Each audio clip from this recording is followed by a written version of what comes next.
Hello, YouTube. It's me, Joe Schmo. I'm back for another Joe's Corner interview, and I am joined by a very special guest, someone who honestly has affected my life and has given me a very good Christmas since I've been young. I am joined by Seth. I don't want to butcher your last name. How do you say it exactly? Kearsley? Kearsley. Seth Kearsley. He has done amazing work such as Eight Crazy Nights, and for people who, haven't seen that, you've probably seen the Kingdom Hearts pilot that is coming out. But Seth, go ahead, explain yourself, tell people who you are. I'm a being on this planet. You need to be more specific. Well, go ahead. I was going to say, I see you have a YouTube channel. What do you do exactly on a YouTube channel? When I first got a YouTube channel 16 years ago, it just had its 16-year birthday, like right before I did the Kingdom Hearts pilot. Well, congratulations. Thank you. When I first put it up, it was really just a way for me to show things to my agent, and didn't think anything of like partner page or any of that stuff. Just like really just saw YouTube as a way to show my agent videos. And then I posted this like rough pose test that I did for this show that I was developing with Adam and Eve. I sent him just the rough pose test, but I saw that people were doing hashtags. Like this was really way early on in hashtags. And so I just did hashtag animation, hashtag flash, hashtag whatever, not knowing at all what hashtags were for. And then there was a website called Cold Hard Flash that follows the hashtag flash, because the Flash animation software, which I think is now Adobe Animate. So Cold Hard Flash was kind of like the news for Flash. And he posted my little rough thumbnail thing that I only meant to send to my agent. And so it got a bunch of views, and I was like, oh, wow, these hashtags do stuff.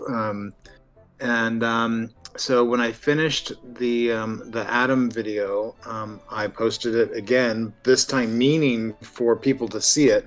And I put the hashtags on, and I put actual like comments of like what it was about and why I was doing it and stuff like that.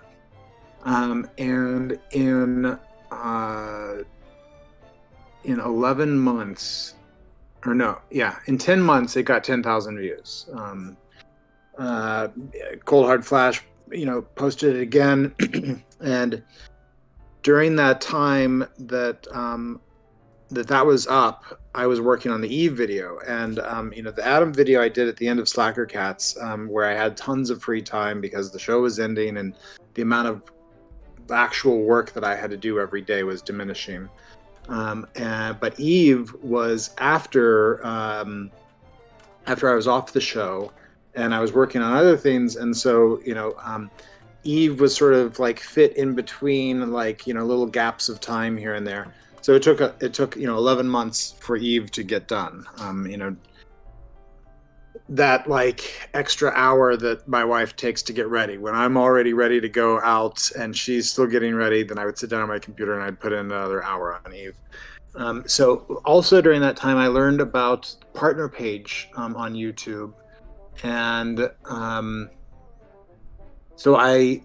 the time, like someone would just give you the information of the editor of the film and animation category, the editor.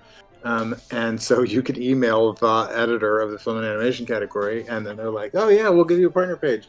And we're doing Animation Mondays. So when you have something new you're going to post, we'll feature it. And this is when you went to YouTube, in the early days, everyone got the same homepage, and then you had to sort of navigate to find the things that you wanted.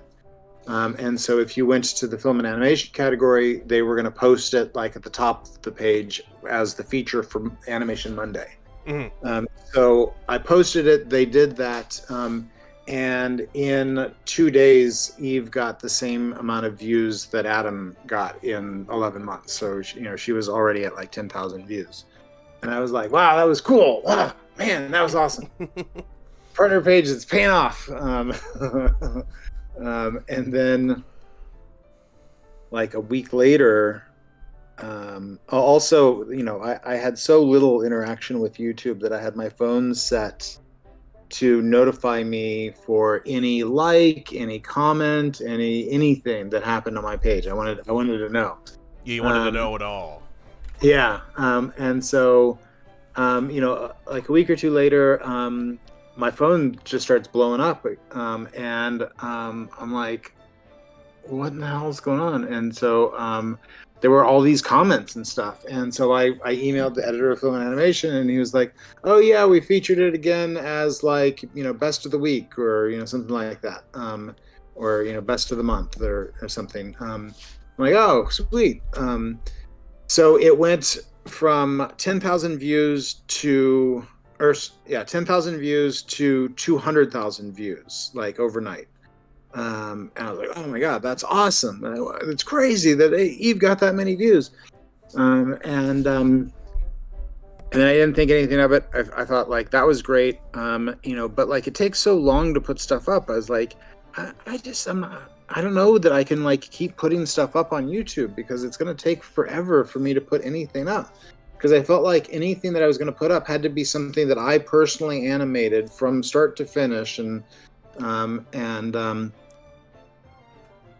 So, a couple more weeks go by, and, we're actually watched, I was watching with my wife, I think it was like the 2008, the third debate for the 2008 election. Mm-hmm.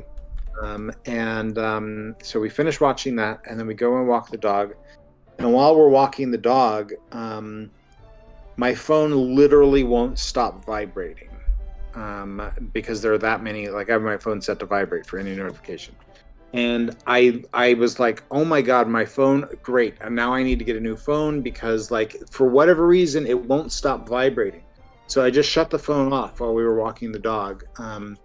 And then I came back, and I turned the phone back on, and there was something like 6,000 messages from YouTube. And I'm like, what's going on? And so I go to the main page of YouTube, and Eve was featured on the main page. And I found out later that they were like, we did like the best of the month. Like, all of the editors of all of the categories, put their best thing of the month on. And so Eve went from 200,000 views to 2 million views overnight. That nice lucky break. Oh my God. But really, it was that there just wasn't original animation content being put on YouTube at the time. And I told them that this was a series that I wanted to do, and so they pushed it. But I'm also already working in animation, and it's a time-consuming job. And so everyone was like, when's the next one drop? And I'm like, I don't know, 11 months. I don't know. But also, I had this show that I was developing, and when you've got 2 million views on a video that you put out, all of a sudden, it's really easy to get meetings with development execs, and so we, my agent and I, and a writer, like, we developed it into a series that wasn't exactly the series that I wanted to do, but it was the series that they thought would sell. And we pitched it, and the first place we pitched it to was Sony, and they optioned it like almost in the room. So it was one of those crazy stories that never ever happens. Everyone thinks that that's how it always happens. It never ever happens that way. And then we pitched it around, but at the time there weren't very many outlets for primetime animation. Mm-hmm. It was like Fox and FX, and Comedy Central had South Park, but like they hadn't really had any other shows. So we hit all of those places. There was like the 3 or 4 places that. and everyone was really nervous about the fact that they thought that it was going to be like very religious. And I'm like, I'm so not doing like a religious show. It's more about Adam and Eve, these like uncompatible people, coming together. Like he's a total like frat boy dickhead, and she's gorgeous and incredibly intelligent, and she is not in his league at all. But he's the only other man on the planet. So it was that kind of thing. But they had a hard time taking the concept, and they also were like, yeah, if people see like a show that is full of talking animals, they're immediately going to think that it's for kids. And now I'm like, BoJack Horseman, and the obvious examples. Yeah, God, the Devil and Bob, for like religious stuff, Big Mouth, there are tons of examples of exactly the show that we were trying to do. But anyway, that was my like foray into YouTube. And then I just like, I got the partner page. I actually like from that one video, I think I got maybe like I don't know, a check for like $6,000 or something like that for just that video. And I was like, there's something to this YouTube. So it's going places. I do have a question on that. Do you think it was worth $6,000, or do you think that video was worth more? Because I know you said it takes a long time to make. Definitely not worth $6,000. It was, I can't even, think like if I were to just sit down and, first of all, I'd have to pay the actors to come in, and then the amount of time that it takes to record, to dialogue edit, to even get to where I'm storyboarding. Then the amount of time it takes to storyboard, and then the amount of time it takes to animate, and then the amount of time it takes to composite, do sound effects, any music. If it was going to be like a web series, like I'd probably want to have some kind of like main title and end credits, and like all of that stuff takes time. And so, $6,000 to do all of that work it definitely wasn't worth the time or the effort. And then I hear later on, so I just stopped thinking about YouTube, and then later on you start to hear, just like you hear now, about like guys that play video games and make $1 million. They've got $1 million contract to play video games, and I'm just like, are you kidding me? I came up at the wrong time. Like you mean I could have been paid to play video games? So same thing with YouTube. It was like all of a sudden you start hearing like people are making like 6-figure incomes off of YouTube, 7-figure incomes off of YouTube, and I'm like, are you kidding me? But then I watched the stuff, and I'm like, they're just talking to camera. I could do that. Why don't I just do that? But a little camera shy. But after 2 years or 2.5 years of doing nothing but talk to people on camera over the pandemic, now I'm like, I just pretend like I'm on a Zoom call. So I haven't been active with it. And then, I had my accident, and, it really changes your outlook. And so all of a sudden, it's kind of like, things that I was maybe afraid to do before, or like too shy to do before, or something like that. Now I'm like, yeah, fuck it, because it could all be gone like that. So you might as well just do it. See, I have that same mindset, and it helps you get out of spots. Well, and when I say that, I'm talking about getting out of your comfort zone, because you only live once, and you might as well enjoy it while you're doing it. Yeah. Well, and I feel like that this time that I have now is like a second chance. I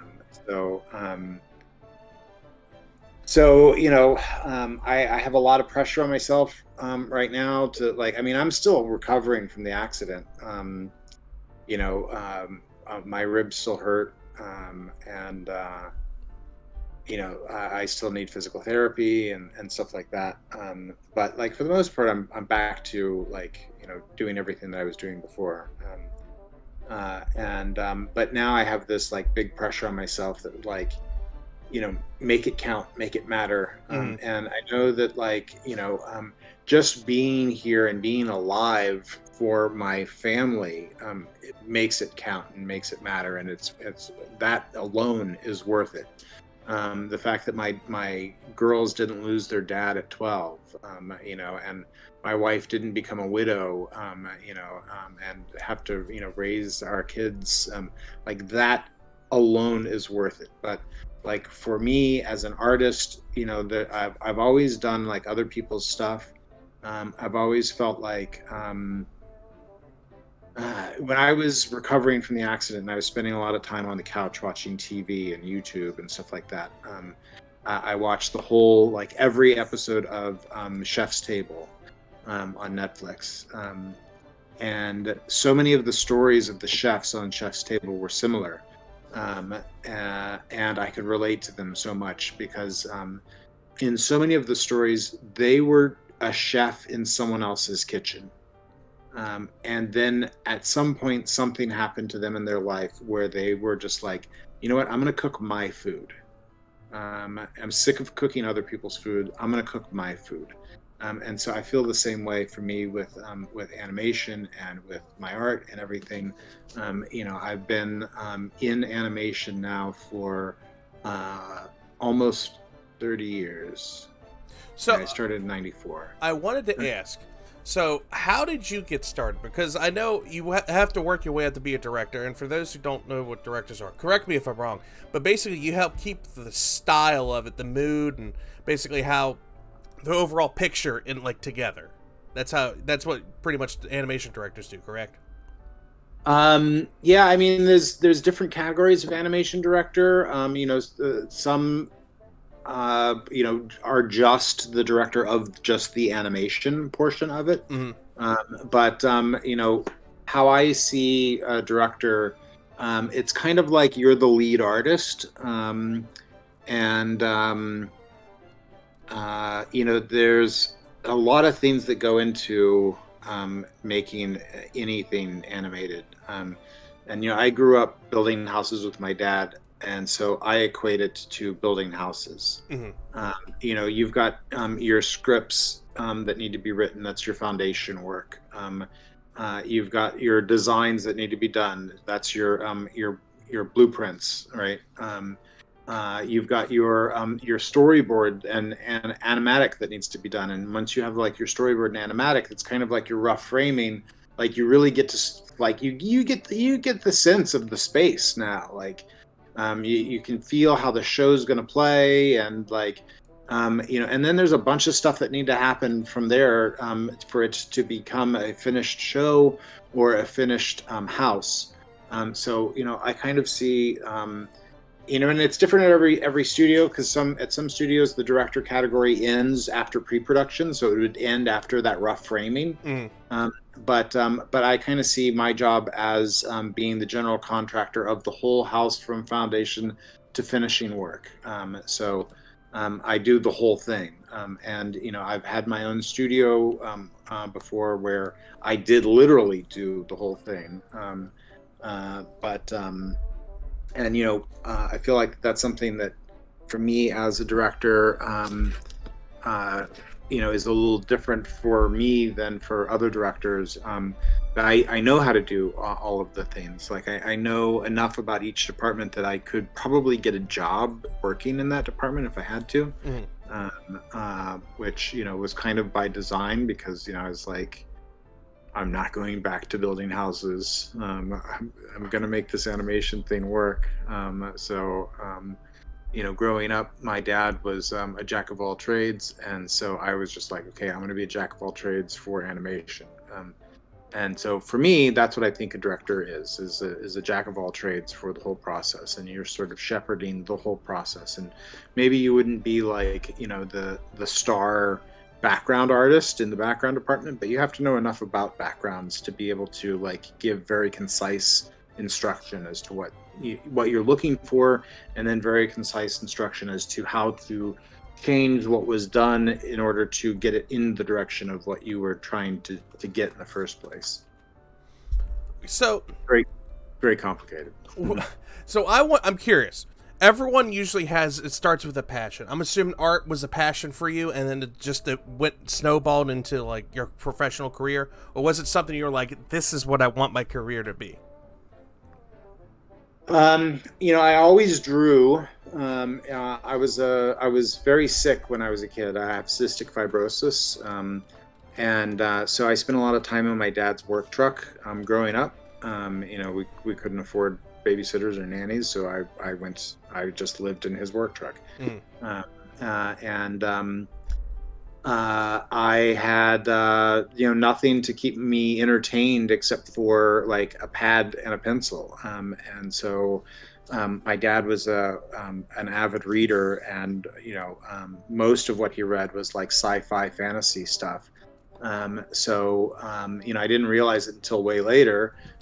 But I was drawing from the covers of his books, and so I was drawing a lot of Frazetta stuff from the covers of his books from the time I was little, and not like doing copies of Frazetta, but like looking at that and being like, oh my god, that's so cool, how that guy is standing there holding that sword. And then I do like the 6-year-old version of that, like, not like some child prodigy that was like actually copying Frazetta. It was inspiring my imagination. And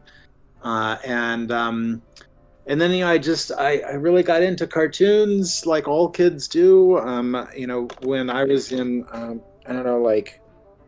I think like 5th grade, there was this like new kind of show that came out that I just was so like I was addicted to the show, and my dad said that it was my soap opera. But I would literally run home from school so that I could watch Robotech, because like it came on, and I was like, okay, this is cool, whatever. Like, I don't know where this spaceship came from, but like, yeah, this is cool. And then like, boom, they're in space, and I'm like, oh my god, like this is like nothing I've ever seen before. Like, they didn't wrap things up in the one episode, and then the next episode is basically just a repeat of, because I was really into G.I. Joe, but every episode finished, and then the next episode is a whole other story that has a beginning, middle, and an end. And all of a sudden in Robotech, like they're in space, and like all the people that were there at the thing, they're also in space. So now they've got to be in the spaceship that they don't even know what the spaceship is, and they've got to like build a city inside the spaceship. And I'm just like, what is this? And then I think like the 4th or 5th episode, like spoiler alert, it's been 40 years. It's been spoiler alert. Spoiler alert. They killed off one of the main characters, and I'm just like, oh my god, he's dead. Like, he's dead, and they mourn him. Like his plane didn't get hit with a laser, and then his parachute came out. His plane blew up, and now he's dead. And I was just like every episode was like a fresh hook, hooking me, and I just couldn't get enough of it. And so I always was so drawn to animation. And then you get to be like 12, 13, and like you start getting poked fun at for still watching cartoons, or at least in the 80s you do. It's changed now, but so like I'm in like junior high going into high school, and like it's really kind of lame to be watching cartoons still, and then the Simpsons came out, and like all of a sudden it's cool to watch cartoons again, and so I really got into the Simpsons, I remember the first time it aired on the Tracy Ullman show, and I remember like when Fox first started, and they had this like cartoon that they were playing that like it was for kids, I guess, but it's not really for kids, because like my parents are mad at the things that Bart is saying when he's like, don't have a cow, man. It's like, now it's like, seriously, that's the hill you chose to die on? Don't have a cow, man. So But I didn't think anything of animation. And then I had a friend when I was in high school that he was going to Cal Arts. And no idea what Cal Arts was. I just knew that it was an art school out in Valencia. I was in Ventura. And so, it's out by Magic Mountain. And so I'd been to Magic Mountain a bunch of times. And so like, oh, there's an art school out there. So I went to his art school, like only for the parties, because the parties were insane. And it was like a party from a movie. Mm. And I was like, oh my God, I've got to go to this school. These parties are insane. But like I didn't know anything about like what do you do to get into an art school. And I walked around the animation department, totally drunk from the party. Sorry, underage drinking, but the true college experience. Yeah. And I was hearing this like beeping sound, and it was totally like, like was there a smoke detector that needed the batteries changed, or what was that? And so I followed that sound, and it led me to the camera room. And it was a student was sitting there shooting his student film, and the camera room's really hot. It was 3/4 inch decks, and then the camera, and then the light from below, and so he had the door open, and so I just stood in the door watching him shoot a student film. He didn't know that I was there. And, he'd take like a sheet of paper from that pile, and he'd put it underneath the thing, and he'd hit the button, and it would make the sound. And it would roll back 5 seconds and then roll forward, and then it would take those 2 frames. And then he'd take that piece of paper off, he'd put it on the pile on the other side of the camera room, and then he'd go back to the first pile, and so I watched him shoot like a scene from his student film. And like all of a sudden I was like, oh my God, that's how they do it. Like, it's all on different layers, but it's kind of like a flip book. Mm-hmm. And it just clicked in my head, and I was like, oh my God, are you kidding me? Like, I could do that. And I like said something to the guy, I was like, oh my God, that's so cool, or something like that. Totally startled him. I was just some random drunk dude behind him. And he's like, oh yeah, thanks. And his student film was about like this square-head old man and this little girl with a round head who gets a balloon stuck in his tree, and then he like comes out and helps her get the balloon, and like she helps him sort of break out of his world.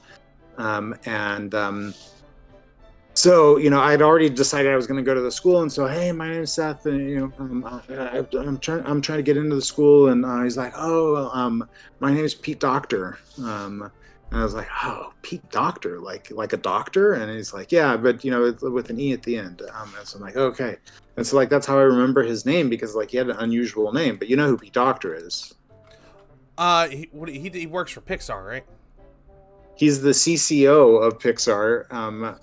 He's the head creative person at Pixar, and he directed Soul and Inside Out and Up and Monsters Inc. I think also, and I think no, maybe Understand did Wally, but like massive director at Pixar. So yeah, I got to watch him shoot a student film, and then I was like, kind of hooked. And then I worked really hard to not get accepted to the school, and then I spent a year living in a garage and doing nothing but art classes, and then I got accepted the next year. So I know you worked on Dilbert, Family Guy, and obviously 8 Crazy Nights, and then we talked about the Disney one. But what was your first like big project? So the first show was The Max, which was on MTV. Everyone can Google The Max. But at the time, like MTV had tons of really cool animation that they were doing, and so The Max was based off of the Sam Keith comic, And I had known Sam Keith's art from the Wolverine stuff that he had done for Marvel. And so I was like, oh my God, this is so cool. I got to get on this. Me and me and two of my friends, we went down to Rough Draft, which, is now most famous for doing Futurama. But the Max was the first show that they did. We went down and showed our portfolios and basically got hired on the spot. And the Max is still one of the coolest things that I worked on. And I thought oh my God, this is a whole renaissance of animation that's happening right now. Cause Eon Flux and the Max, and then we were supposed to do Spawn next. I'm like it's the dawn of, adult animation that isn't just like the Simpsons. I'm here at the right moment. And then almost immediately MTV canceled all of its animation and went strictly reality TV. And it's just God, I'm here at the wrong moment. But Rough Draft LA was a partner to Rough Draft Korea, which is a big animation house in Korea that does, among many, many other things, they're one of the big animation studios for The Simpsons. Mm-hmm. So when the Max ended, a bunch of us, just sort of went over to The Simpsons, and then we're working on The Simpsons. And that was are you kidding me? My second job in animation, I'm working on The Simpsons.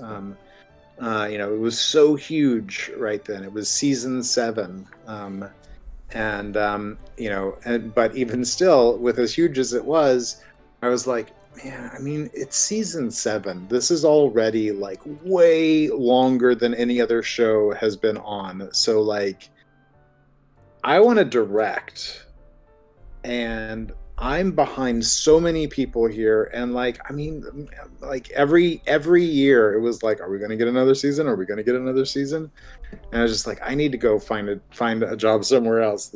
Because The Simpsons is definitely not going to last forever. Meanwhile, I don't know. They're in production on season 37. Yeah, something like that. Yeah, it's still going. It's still going strong. Yeah, I mean, I still know people who are working there. But also that thing of growing up doing houses with my dad. I was used to that job ends and you move on to the next job, and then that job ends and you move on to the next job. So, I didn't have the kind of family life where dad worked for Ford for 40 years and then he got his retirement, or whatever, my dad always was going from job to job. It just seemed normal. So that's what I was doing. And I think by doing that, that's how I was able to start directing so young. So I went from The Simpsons to Disney TV animation. I worked on Timon and Pumbaa and Nightmare Ned. And then I pitched a show that they said that they were interested in. And then I got an agent because everyone said you have to get an agent if you're going to pitch a show, because otherwise, they'll screw you. And I'm well, I don't want to get screwed. So definitely give me an agent. And then there was another show that they wanted me to do in development that I was oh my God, you guys, this is totally a ripoff of the Max. It's almost like they took pages from the Max and are just drawing them as other characters. It's such a ripoff of the Max. But they paid, Disney paid a bunch of money for that concept, and so that they wanted help developing that into a series. And my agent was negotiating with them about me doing that, and they wanted to just basically pay me what I was getting paid as a character layout artist to develop a show for them. And my agent was no. So then she sent me to Deke to interview for Mummies Alive for the director position. And I was all right, cool. I'm never going to get this job. I haven't directed before. And then, I'm going to direct a whole series. I've never directed before. But I had them interview, and the guy that I was interviewing with laid out this hellish schedule that I now, if you were to tell me the schedule, I would just laugh. Like, no, that cannot be done. Like, that's impossible. But at the time, he laid out this whole schedule, and he was like, "So, what do you think?" And I'm like, "Yeah, when do we start?" Totally bluffing. Totally didn't think I had a chance of getting the job, but I got the job. And I just figured that if I completely messed it up, that it was their fault for hiring such an inexperienced director. But I didn't mess it up. I think the show came out pretty good, and a bunch of people liked it. And it still has pretty loyal fan base. All these just turned 25. The line producer that was, or the associate producer that was working with me on Mummies, moved to Sony to work at the animation studio that they were starting at Sony, which, at the time I think they were doing like Men in Black and Jumanji and stuff like that. And so there was this primetime show, Dilbert, that they were going to do, and I came down to meet about just directing, being one of the directors on the show. And I think that they were probably trying to woo away one of the directors from The Simpsons, or I think King of the Hill was already on King of the Hill was on. But they couldn't get any of like the established primetime directors to come work on this because there was like this weird boom that was happening all of a sudden right then, where all of a sudden there were like 13 primetime shows going into production. I can't even list them all because I've forgotten, because some of them, didn't make it to air, or they were on for a couple of episodes and then left, or they did one season and left.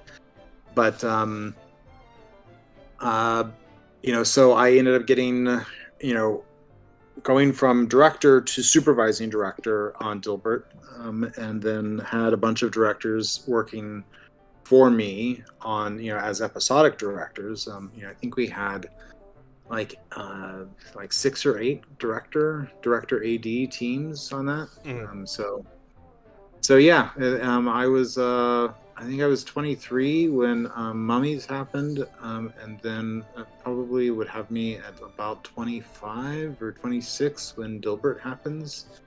And suddenly I've got like a whole, I think we had like 50 people at one point on the crew. And it must have been more like 150. I don't know. It was a long time ago. It's a lot of people to manage. There's a lot of people, yeah, especially, at like 25, 26. And Dilbert did 2 seasons, and then when Dilbert was kind of winding down, there was these rumors of this Adam Sandler animated feature that was going on, and I was just like, oh my god, I've got to get on that, because I was a massive Sandler fan. Like, I was that annoying guy who would quote the movie endlessly. I was that friend. Who'd be like, "Get in your hole! That's your home!" You're smart, I'm dumb. So I was like, I've got to get on that. And the guy who was the supervising producer on Dilbert was getting himself attached to the movie to be like an executive producer. And he said, like, okay, well, maybe we could have you as like an episodic director. And I was like, or not episodic director, a sequence director, which is basically like the feature equivalent of episodic director. Sequence director is not a thing that I thought at the time, like, oh yeah, sequence director, that's a step towards directing features, but like, there aren't really sequence directors on features. I haven't experienced that title other than in this time. I think that maybe sequence director for a feature is more of like a TV mentality towards feature, and this guy definitely had a TV mentality towards the feature.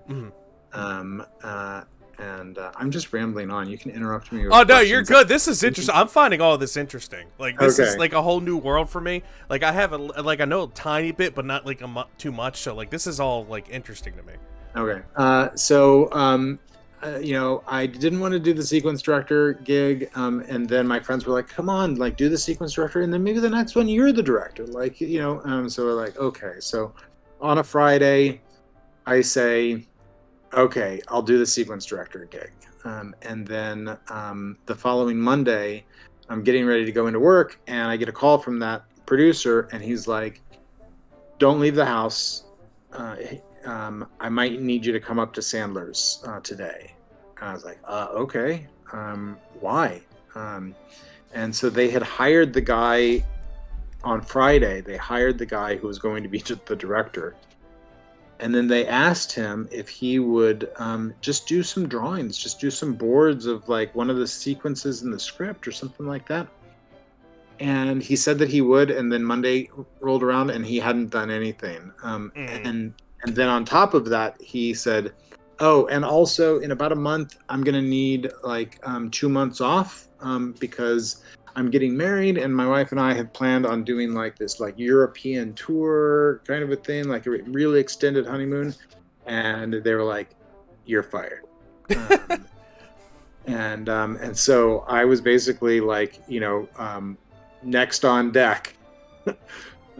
So I was, 27, 28, met Sandler, and we hit it off, and then before I know it, I'm directing this Adam Sandler animated feature.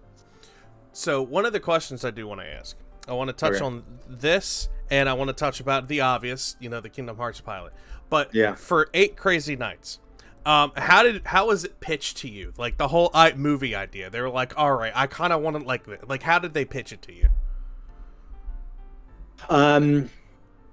So Sandler's doing an animated movie. I'm in. I'll do it.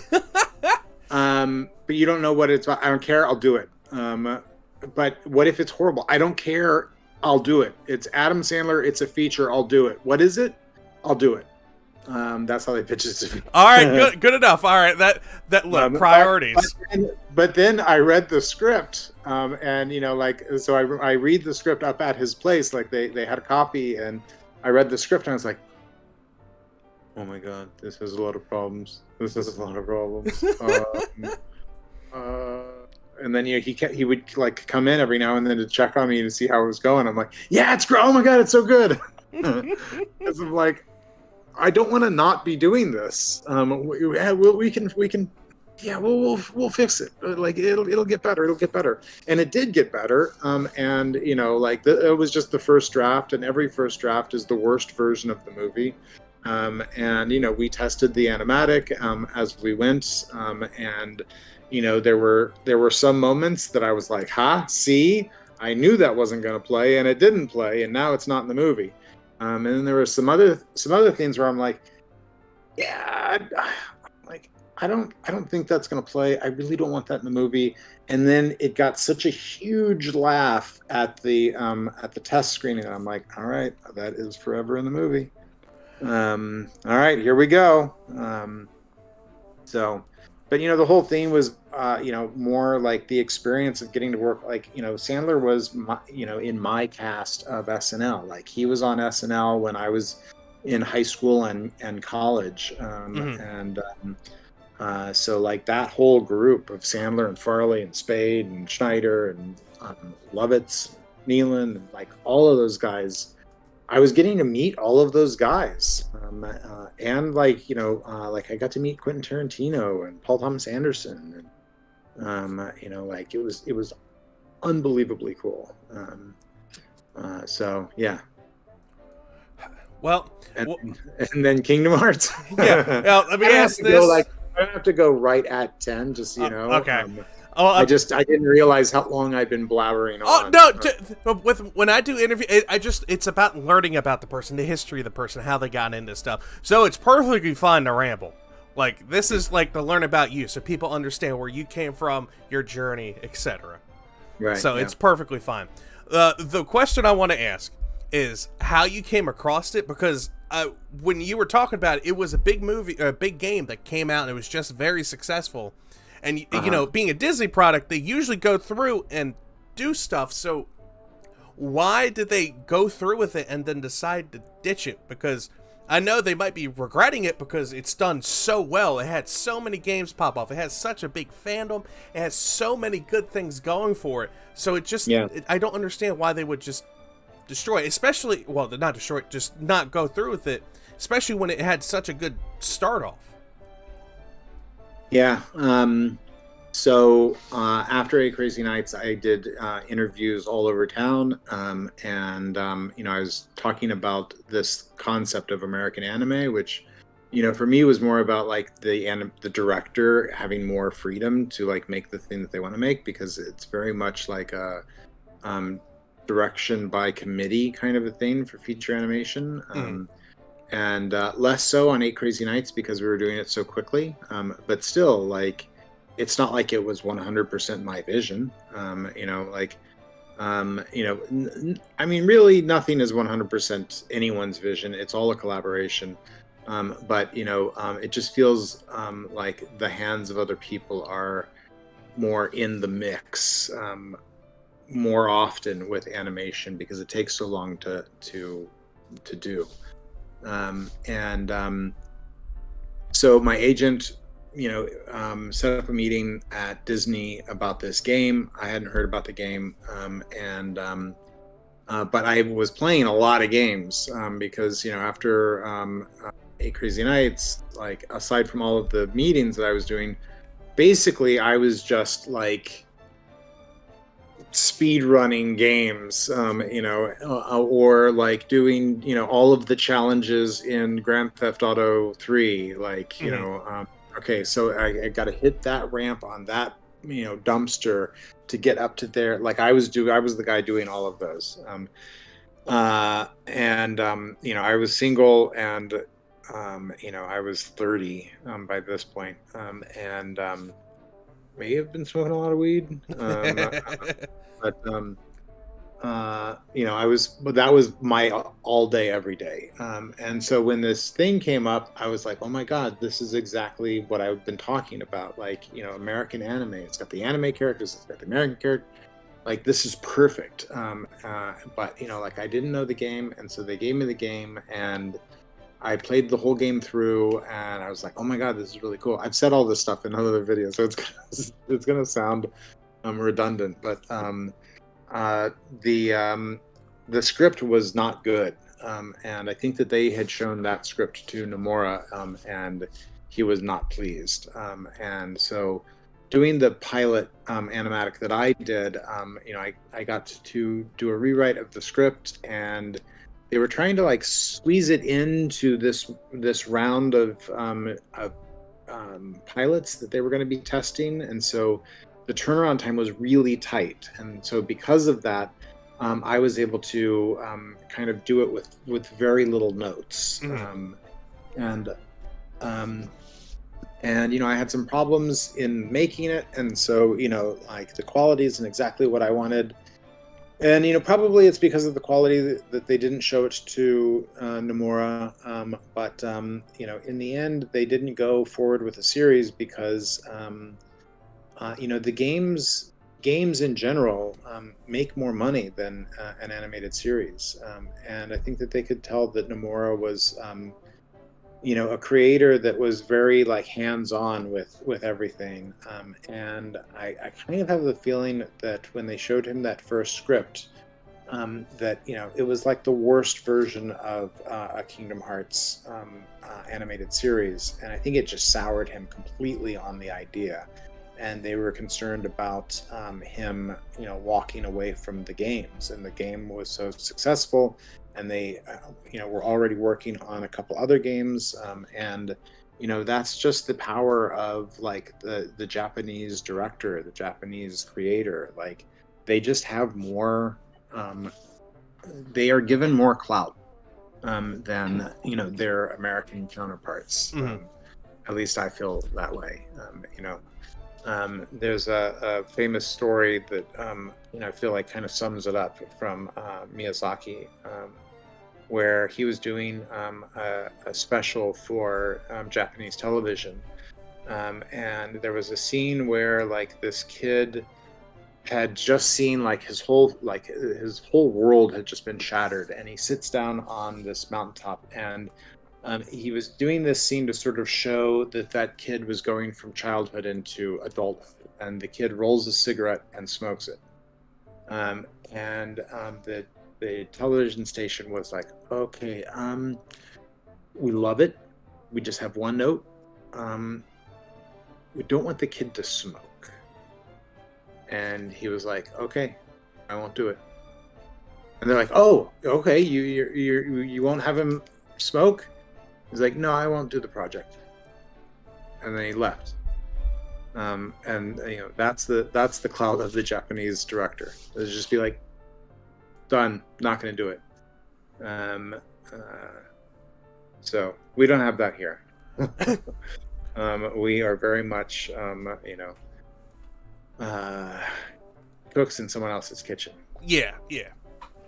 Well, Seth, I appreciate the talk, and if people want to learn more about the Kingdom Hearts pilot and all your other work, you have a YouTube channel, which we talked about earlier if they didn't pick that up. But go check Seth out on YouTube, and where he has done shorts talking about the Kingdom Hearts pilot, which I'm assuming had to get taken down for legal reasons.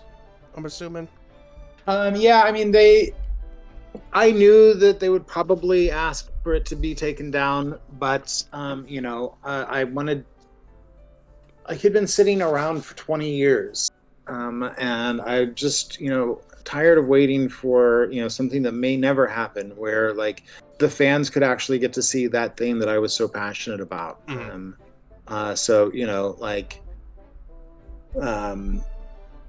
Near-death experience kind of changes your outlook on things. And so I just, what's the worst that they can do? Like, hit me with a car at 40 miles an hour? Been there. So I knew that it was going to be a cease and desist letter from my lawyer, and my lawyer chewing me out for doing something that he would have said no to if I asked him, which is why I didn't ask him. And instead, it was a friend that she actually had worked on Mummies. Like that's how long ago we met.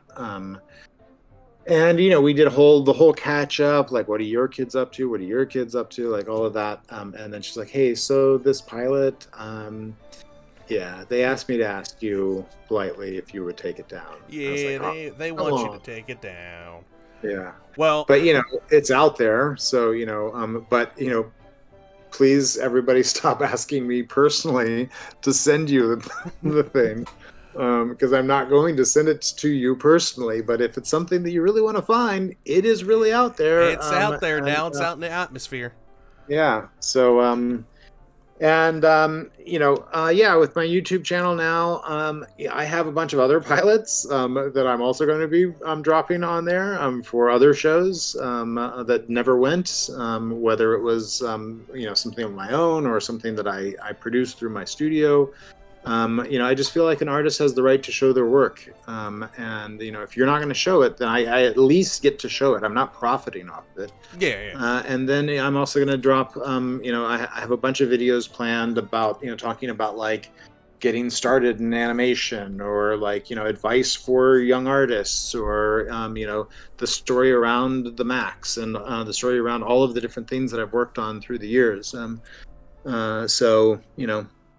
Lots of me rambling on. So if you've enjoyed me rambling on, there's more of it planned for YouTube. But at least that's a way that I can like regularly post videos, because otherwise, like I don't have enough time to like make like a whole, film by myself to just put out on YouTube. Maybe at some point, the YouTube will pay enough that I'll be like, you know what? I don't need a day job, but right now I still need a day job. I've got kids in school, and you got an actual life you got to do and take care of. Yeah. High school and college is looming in the future, and I've got girls, so there's going to be weddings at some point. Like, I have the chain is very comfortable. That chains me to my desk, but I am chained to my desk. Well, but in the chef's table part of it, I feel like that the accident is my moment to like make a change and do it different now. So that's what I'm doing. Well, Seth, I've enjoyed this talk. I've learned a lot, and I appreciate the insight on the industry, because not a lot of people do come out and talk about like insights and stuff like that. So I appreciate it. Yeah, sure. And I think people don't talk about it because it just feels like boring and like it's telling you how the sausage is made. So, like I said, guys, go check out his stuff. He's going to have a lot more coming out. And if you want to learn more, like I said, about all the different things and Adam and Eve, and especially since Mummy turned, you said 25, right? It was. Yeah. He's got stuff like that on his channel. So please go check him out. Support this good, amazing man. And I guess until next time, I'll see you all later.